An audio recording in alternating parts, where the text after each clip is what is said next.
Салам алейкум, хурматли милләттәштәр. Здравствуйте, уважаемые друзья, подписчики, сторонники независимого Башкортостана. Сразу хочу сказать, чтобы вы подписались, кто не подписался еще на мой канал, ставьте колокольчик, ставьте лайк, распространяйте это видео. Также подписывайтесь на мой телеграм-канал, тот самый из Башкорт. Кто хочет помочь финансово нашей деятельности, тоже в описании все реквизиты, как это можно сделать, есть, как это можно сделать безопасно. Я обещал в прошлом своем видео рассказать о том, как действовать, на мой взгляд, на предстоящих выборах президента Российской Федерации, которые пройдут уже в марте этого года, ну, в следующем месяце уже, да. Так вот, моя позиция всегда была одна и та же, она была последовательная, и я ее не меняю насчет выборов. Я всегда призывал и призываю бойкотировать эти выборы. Почему? Я сейчас объясню. Как мы знаем, вообще все противники существующего режима делятся на два лагеря. Имеется в виду именно по выборам. Первый лагерь говорит о том, что нужно обязательно ходить на выборы и голосовать там за любого другого, либо портить бюллетень, но главное прийти, сделать этот свой гражданский долг, да. Другой, другой лагерь, всегда, которому также я и себя причисляю, да, он придерживался мнения, что выборы нужно бойкотировать. Почему? Я сейчас вам объясню. Практически вся либеральная оппозиция, она призывает именно ходить на выборы. И это пошло еще с тех пор, когда Алексей Навальный, которого на днях убили, и все его сторонники, а также многие другие либеральные оппозиционеры, они говорили о том, что нужно обязательно участвовать в выборах. Это было так называемое умное голосование, где нужно было голосовать за любого другого кандидата, кроме как от партии «Единая Россия» или как за любого другого, если это выборы Государственной Думы, или за другого кандидата, если это на выборах президента Российской Федерации. Сейчас они свою тактику абсолютно не меняют и продолжают, да, скажем так, призывать и ходить на голосование, на выборы, голосовать за любого другого кандидата. Чем отличаются именно эти выборы от любых других? Дело в том, что как такового выбора и нету. Был Надеждин, которого я лично считал, я о нем свое мнение всегда говорил так, что если его зарегистрируют, то ясно, понятно будет, что он был подставной. Но он, скорее всего, и был подставной кандидат, точнее договорной, с кем договорились изначально, потому что а, те, кто должен был вообще там принимать участие, точнее, те, кто мог бы принимать участие, составить реальную конкуренцию, они изначально не были допущены. А, Те, кто в итоге был допущен до регистрации и начал собирать подписи,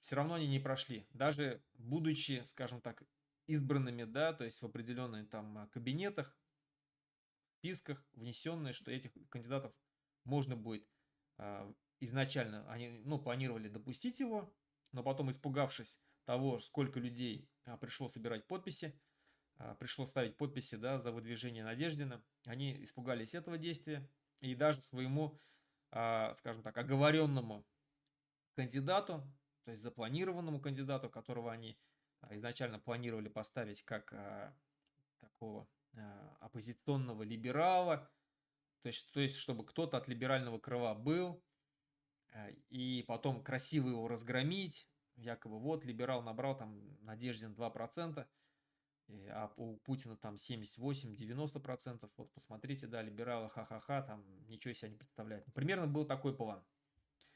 Но, испугавшись того, что сколько людей, еще раз говорю, вышло, реальных людей вышло ставить свои подписи за Надеждина, они решили все это свернуть. Мы помним, что кандидат Дунцова, она практически в самом начале, да, ее сняли. Вот, поэтому, как бы там не было, кто кем бы не был Надеждин, то есть это уже пройденный этап, в любом случае сейчас выбора нету абсолютно никакого. Есть Путин, есть там спойлеры от разных политических партий, там 4, по-моему, да, или 3 или 4 их осталось, я даже как бы, Слуцкий там, я знаю, там от ЛДПР, еще кто-то там, но это такие механические фигуры, лесники, как мы их называем, да. Кстати, лесник вообще это пошло именно от Республики Башкортостан, когда против Муртазы Рахимова выдвигался такой кандидат-спойлер, министр лесного хозяйства. После этого пошло такое название лесник. Так вот, вот эти вот лесники, которые выдвигаются, они как таковой никакой реальной угрозы, реальной оппозиции не представляют Путину. И голосовать за них смысла никакого я не вижу. Я очень много лет, скажем, участвовал в выборах. Участвовал не как избиратель, а как наблюдатель. Очень много был наблюдателем. Видел, как делают эти выборы. И я вам могу сказать так, что сколько нужно, столько и посчитают. Вот избирательный участок, мы были на таких избирательных участках, где кандидаты от Единой России не набирали большинство, набирали оппозиционные, там, коммунисты и так далее.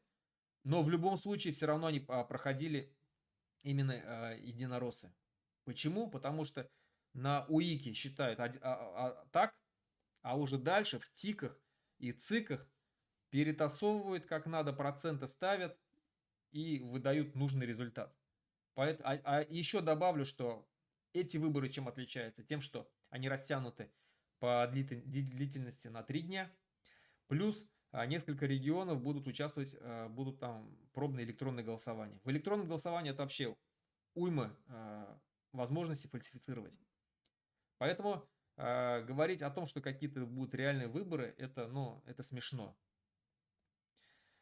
Почему призывают либералы приходить и голосовать, хотя они прекрасно знают, но вот давайте просто задумаемся, да, победит ли Путин на этих выборах и наберут ли какие-то другие вот эти вот лесники, спойлеры, да, кандидаты-спойлеры, хоть сколько-то там серьезные проценты. Даже если все либералы и все те сторонники либеральной оппозиции, там Каспаров, Ходорковский, Кац, все, кто призывает, да, всех, кого призывают вот эти вот политические оппозиционные деятели либеральные, приходить и ставить за любую другую кандидатуру галочки. Сколько они могут набрать, эти кандидаты? Ну, хорошо, каждый там, даже если по 10% наберет, все равно Путин выиграет. Но это, конечно же, нереально, там, что по 10, это я так утрирую, да, даже если они наберут по 10%, 40%, да, 60% все равно Путин наберет. Но это нереально, потому что Путин наберет 80-90%. Там. Эти там по 2, по 3, по 5%, может, максимум.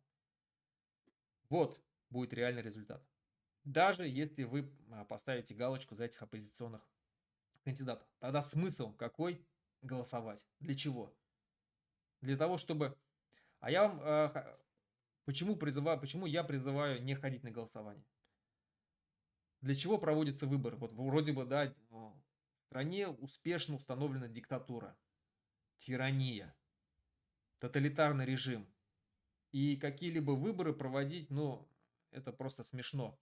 То есть все равно режим не сменится через выборы. Все дело в том, что все дело в легитимности. Путин очень любит легитимность.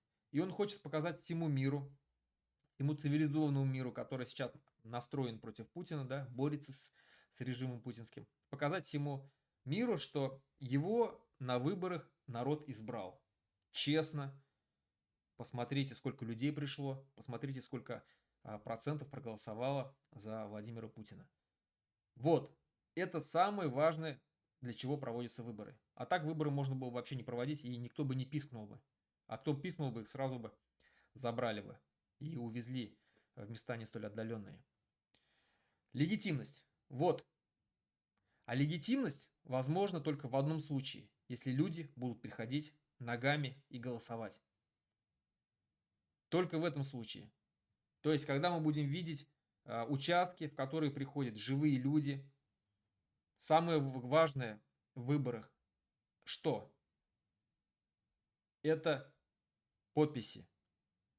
Каждый человек, каждый избиратель, который приходит на избирательные свои участки, он в журнале при получении бюллетеня расписывается. Это живая подпись. Если человек расписался, ее поделать невозможно. То есть любая там экспертиза потом докажет, что это была не его подпись, не данного избирателя, если он обратится в суд, да, если потом проводить расследование. И это все понимают, и власть в том числе. И поэтому им очень важно, чтобы люди приходили голосовать, сами ставили свои подписи. Неважно, за кого они будут голосовать. Пусть они там все будут 90% против Путина. Подписи поставят, кинут в урну, галочки поставят там за любого другого кандидата, кинут в урну. А там уже посчитают как надо. Все эти голоса перетасуют, переложат как надо, цифры нарисуют, проценты нарисуют. Все, выборы состоялись. На выборы пришло, явка составила там 60%, там, или 70%, или 90%, или 100%, как в Чечне, допустим. Все. Всему миру Путин покажет, что в России выборы есть, на них люди ходят, и он легитимно избранный. Именно подписи. Вот что нужно от избирателей. Живые подписи, которые невозможно подделать. А если их подделать, то это можно доказать потом, в будущем.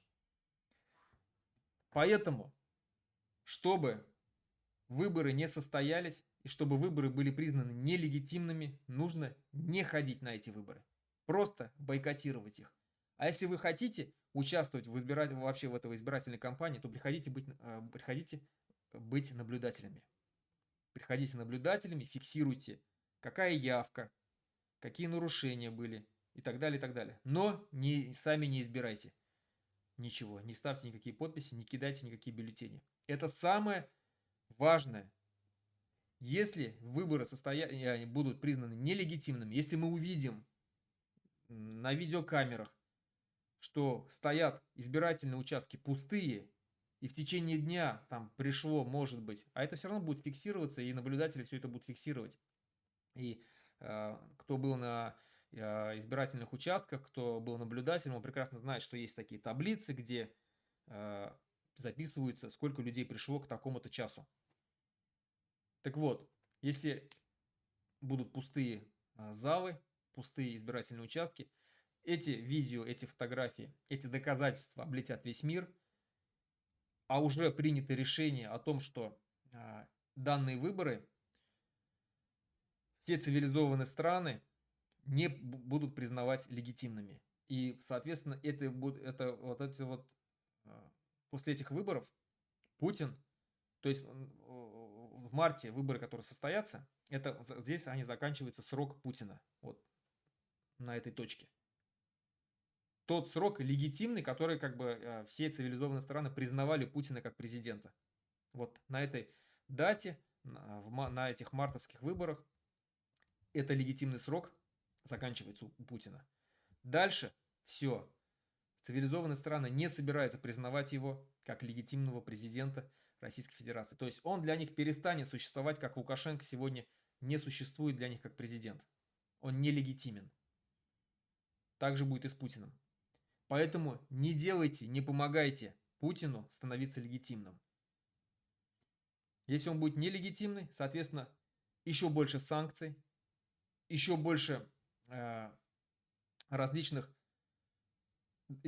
давления будет оказываться на Путина и на его верхушку, на его команду преступную. Вот это самое главное. Плюс для нас, для Башкортостана, для нас, для башкир, есть еще очень важный момент. После баймакских событий было сделано огромное количество обращений в различные инстанции и лично Путину о том, что просят Хабирова убрать, да, чтобы он ушел с поста главы Республики Башкортостан, чтобы он не руководил больше республикой и так далее, и так далее. Огромное количество. Но, как мы видим, был телемост, в котором участвовал Хабиров, там еще другие главы регионов и Путин.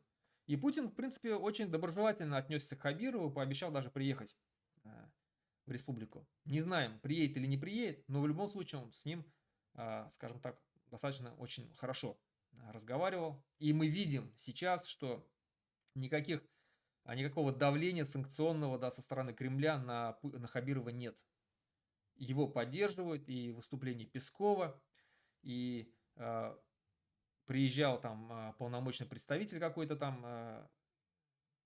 я уже не помню, кто там, кавказец какой-то, да, который поддержал Хабирова во всех его действиях против наших башкир с Баймакского района, ну и вообще наших башкир, которые участвовали в баймакских событиях.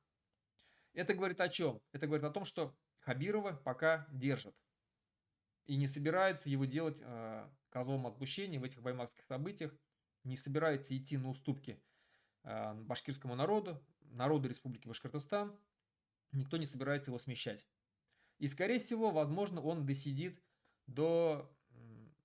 я думаю, да, что он, скорее всего, досидит до сентябрьских выборов, республиканских уже, да. И вполне возможно и дальше будет сидеть, если он будет устраивать во всем Путина. Но есть шанс действительно его прокатить и выкинуть с республики. Как сорвать выборы? Выборы президента Российской Федерации. Если весь народ Республики Башкортостан, ну или как минимум хотя бы весь башкирский народ, все Зауралье не придет на выборы и просто проигнорирует их, бойкотирует их, это 100% сорвет весь процент явки Хабирову, процент голосов, которые нужно будет отдать за Путина. И все. Это Путин Хабирова точно не простит. Путин, конечно же, переизберется там с помощью всех фальсификаций, нарисует все, что можно. И даже если Хабиров нарисует все, что можно, но в любом случае, даже если он нарисует, что явка была 90%, что 100% проголосовало за Путина, Хабиров это может нарисовать и подать. Но в Кремле будут знать на самом деле, потому что здесь есть контролирующие органы, ФСБ, МВД, прокуратура, Следственный комитет и все-все-все. Они будут в Кремль отправлены доклады, что на самом деле явка по Республике Башкортостан была очень низкой, в пределах там 10%, там 15%, 20% может быть, да, что в Зауралье явка была 0%, ну или 1%, да, если считать, что там бюджетников загонят, да, через страх увольнения с работы. И это Путин ему точно не простит.